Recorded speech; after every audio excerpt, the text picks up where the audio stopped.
अस्सलाम वालेकुम। आज की इस वीडियो में हम चैप्टर नंबर 8 के एक्सरसाइज क्वेश्चंस को कवर करेंगे। हमारे पास 8.7 का पार्ट बी है, जिसमें हमारे पास property damage by road accident in Punjab में जो 1972 से 1982 के दरमियान हुई है, उसके हमारे पास टाइमलाइन, ईयर्स और वैल्यूज़ गिवन है। हमने सेमी एवरेज मेथड के थ्रू जो है वो एक इक्वेशन को एस्टिमेट करना है और प्रॉपर्टी डैमेज का बताना है। ठीक है, इसमें हमने एक तो सेमी एवरेजेस को फाइंड करना है और सेमी एवरेज के साथ ट्रेंड लाइन को भी हमने फाइंड करना है। ठीक है, जब हम बात सेमी एवरेजेस की करते हैं, सेमी एवरेज का मतलब है कि आप अपने डेटा को दो इक्वल पार्ट्स में क्या कर देते हो, डिवाइड कर देते हो।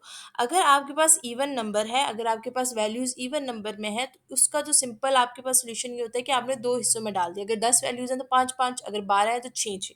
लेकिन अगर आपके पास वैल्यूज इस तरह आ जाती हैं, 13 है या 11 है, तो हम यूजली क्या करते हैं कि जो बीच वाली वैल्यूज होती है, वैल्यू होती है डेटा की, जो मिडल वाली वैल्यू होती है उसको ओमिट कर देते हैं। या सेकंड तरीका ये होता है कि आप क्या करते हो कि आप उस वैल्यू को जब दो इक्वल पार्ट्स में उसमें डिवाइड करते हो डेटा को, तो आप उसको ऊपर वाले में भी ऐड रखते हो, नीचे वाले में भी ऐड रखते हो। ठीक है, तो आपकी मर्जी है, या तो आप चाहे उसको ओमिट कर दो, या तो फिर आप उसको ऊपर वाली वैल्यू में भी रखो और नीचे वाली वैल्यू में भी रखो। सेमी एवरेज को फाइंड करने का तरीका ये है कि हमने जब डेटा को दो हिस्सों में डाल दिया है, दो हिस्सों में कन्वर्ट कर दिया है, जैसे कि इस डेटा को हमने 1972 से 1976 तक एक पोर्शन बना लिया, और 1978 से लेके हमारे पास 1982 तक हमने दूसरा बना लिया, और 1977 को हमने बीच में से ओमिट कर दिया क्योंकि डाटा हमारे पास ऑड नंबर्स में था। फिर हमने सिंपली क्या कर लिया है, जितनी भी वैल्यूज़ हमारे पास 1972 से लेके 1976 तक थी, उन सबको हमने टोटल किया है। ठीक है, इसी तरह हमने 78 से लेके 82 की तमाम वैल्यूज़ को टोटल कर दिया। अब टोटल करके हमारे पास ऊपर फर्स्ट हाफ में 5 वैल्यूज़ थी, तो हमने उसको 5 से डिवाइड कर दिया, तो हमारे पास सेमी एवरेज आ गई 330.6। इसी तरह हमने 78 से लेके 82 तक जब हमने एवरेज निकाल ली है डिवाइड बाय 5 करके, तो हमारे पास 485.5 आ गई। तो ये आपके पास सेमी एवरेज आ गई डेटा की। अभी इस सेमी एवरेज के बाद जो हमने नेक्स्ट लाइन, क्योंकि हमने एस्टिमेट करनी है लाइन, तो वो हम थ्रू ट्रेंड लाइन जो है उसको सॉल्व करेंगे।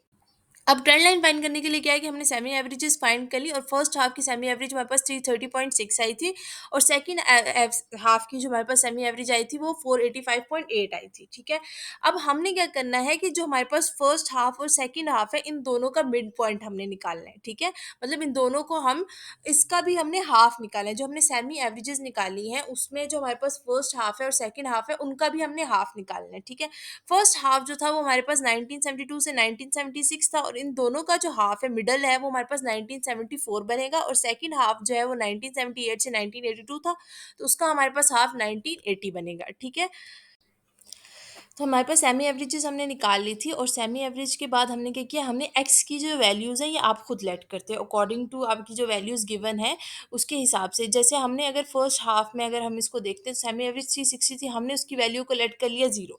अब उस वैल्यू के बेस पर हमने उससे आगे और उससे तमाम पीछे जो है वो वैल्यूज़ लेट करनी है। ठीक है, आप इसमें सेम जो है, क्योंकि हमने फर्स्ट हाफ और सेकंड हाफ का जो मिड निकाला था, हमने मिड 1974 निकला था, इस वजह से हमने 1974 को 0 रख लिया। ठीक है, आप इसको थोड़ा चेंज करके बेशक आप यहाँ पे 6 की जगह 0 रख सकते हो, आपके ऊपर है जो आपने यहाँ पे 0 रखना है या ऊपर 0। मैंने फर्स्ट हाफ में 0 रखा है, और उस 0 रखने के बाद ऊपर नीचे मैंने वैल्यूज़ जो है वो खुद एडजस्ट कर ली हैं एक्स की। ठीक है, अब जब हम एक्स की वैल्यू एडजस्ट कर लेते हैं, तो हमारे पास उसको यूज़ करके हम ये ट्रेंड लाइन बनाते हैं। अब ये जो ट्रेंड लाइन की इक्वेशन है, ये आपके पास कैसे आई है? अब ट्रेंड लाइन की इक्वेशन हमारे पास इस तरह से आई है। हमारे पास ट्रेंड लाइन का इक्वेशन निकालने का फॉर्मूला है, y minus y bar one is equal to y two bar minus y one bar divide by x two bar minus x one bar x minus x one bar. अगर आप देखो तो ये आपको थोड़ी सी स्लोप के फॉर्मूले से जो है वो लग रही है, जिस तरह हमारे पास स्लोप का फॉर्मूला होता है मैथ्स में, ये बिल्कुल वैसा ही फॉर्मूला है।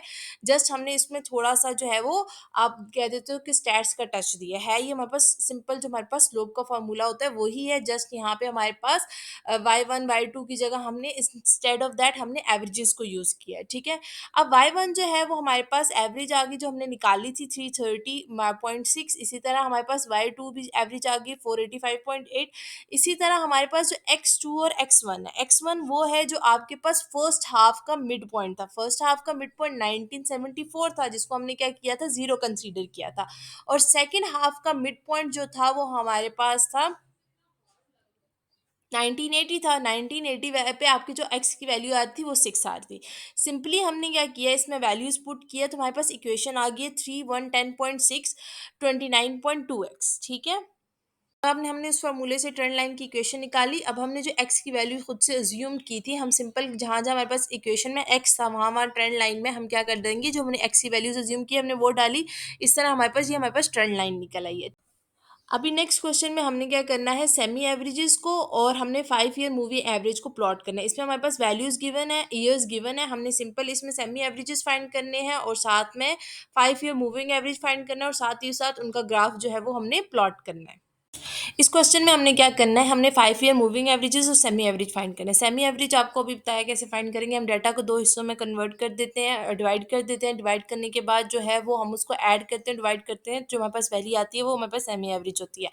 फर्स्ट हाफ की जो सेमी एवरेज की हमारे पास वैल्यू आ रही है वो 98.5 है और सेकंड हाफ की 94.4 आ रही है।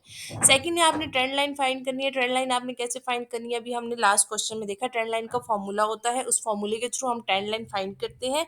ठीक है, आपने सेम तरीके से सेम मेथड से ट्रेंड लाइन फाइंड करी। फिर हमारे पास आ जाता है 5 ईयर मूविंग टोटल।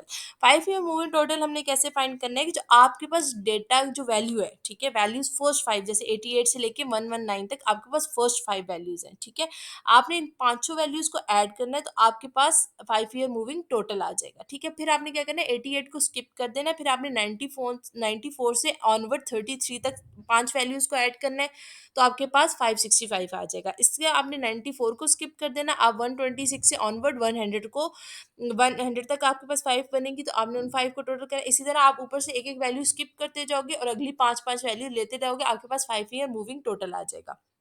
अब आपने क्या करना है, जो आपके पास वैल्यू निकली है, जैसे 464 फर्स्ट वैल्यू, आप इसको डिवाइड करोगे 5 से तो आपके पास 5 ईयर मूविंग एवरेज आ जाएगी। इसी तरह आप 565 को डिवाइड बाय 5 से करोगे तो आपके पास 113। इसी तरह आपके पास सारों को आपने 5 से डिवाइड करना है तो आपके पास मूविंग एवरेज आ जाएगी। अब ग्राफ की बात करते हैं, तो ग्राफ में हमारे पास क्वेश्चन में गिवन था कि हमने स्मूथ ग्राफ बनाना है। ठीक है, स्मूथ ग्राफ बनाने के लिए हमने क्या किया है कि आपने जो आपके पास डेटा है, ठीक है, आपने उस डेटा में सबसे पहले क्या किया, जो उसके डेटा की जितने भी वैल्यूज थे हमने उस डेटा को प्लॉट किया, एक जनरल डायरेक्शन देखी डाटा की, वो इंक्रीजिंग है या डिक्रीजिंग है या फिर स्टेबल है, जैसी भी है हमने उसके थ्रू जो है वो एक ट्रेंड लाइन बीच में जो है वो बना दी। ठीक है, इस क्वेश्चन में हमने क्या करना है, सेमी एवरेज मेथड और 3 ईयर मूविंग एवरेज को फाइंड करना है। ठीक है, उसके लिए हमारे पास वैल्यूज गिवन है और ईयर्स भी गिवन है, हमने जस्ट इसको जो है वो हमने फाइंड। इस क्वेश्चन में हमारे पास ईयर गिवन थी, प्रोडक्शन गिवन थी, हमने सेमी एवरेजेस फाइंड की, ट्रेंड लाइन फाइंड की है, simple 3 year moving averages find की। सेमी एवरेजेस की बात हम पिछले 2 क्वेश्चन में करते आ रहे हैं। हम सिंपल क्या करते हैं, डेटा को 2 हिस्सों में डिवाइड कर देते हैं। यहाँ पे हमने डेटा को 1901 से लेके 1905 तक और 1906 से लेके 19 तक 2 हिस्सों में डिवाइड किया। हमने सिंपली क्या किया, उनकी जो वैल्यूज़ है 115 से 123 तक, इनको ऐड करके डिवाइड बाय 5 करेंगे तो हमारे पास सेमी एवरेज निकल आएगी फर्स्ट हाफ की, same for the second half. Trend line की अगर हम बात करें तो ट्रेंड लाइन का हमारे पास फार्मूला गिवन है, जो कि स्लोप के फार्मूले से थोड़ा सा हमारे पास कह सकते हैं जैसा है जिस। ठीक है, उसमें हम सिंपल क्या करते हैं, हम वाई की वैल्यूज़ डालते हैं। वाई की वैल्यूज़ हमारे पास कहाँ से आती है, सिंपल जो हमारे पास सेमी एवरेजेस होती है वो हमारे पास वाई की वैल्यू आती है और एक्स की वैल्यू हम खुद एज्यूम कर लेते हैं। ठीक है, उसके थ्रू हम ट्रेंड लाइन एक इक्वेशन फाइंड करते हैं जिससे हमारे पास ट्रेंड लाइन की वैल्यू निकल आ जाती है। अब 3 ईयर मूविंग टोटल की बात करें तो वो हम कैसे निकालेंगे, वो हम इस तरह निकालते हैं जैसे हमने 5 ईयर मूविंग में क्या किया था, पहले 5 वैल्यूज़ को लिया था। इसी तरह 3 ईयर मूविंग में हम क्या लेंगे, फर्स्ट 3 वैल्यूज़ को लेंगे। प्रोडक्शन की हमारे पास फर्स्ट 3 वैल्यूज़ है 115, 120 और 116।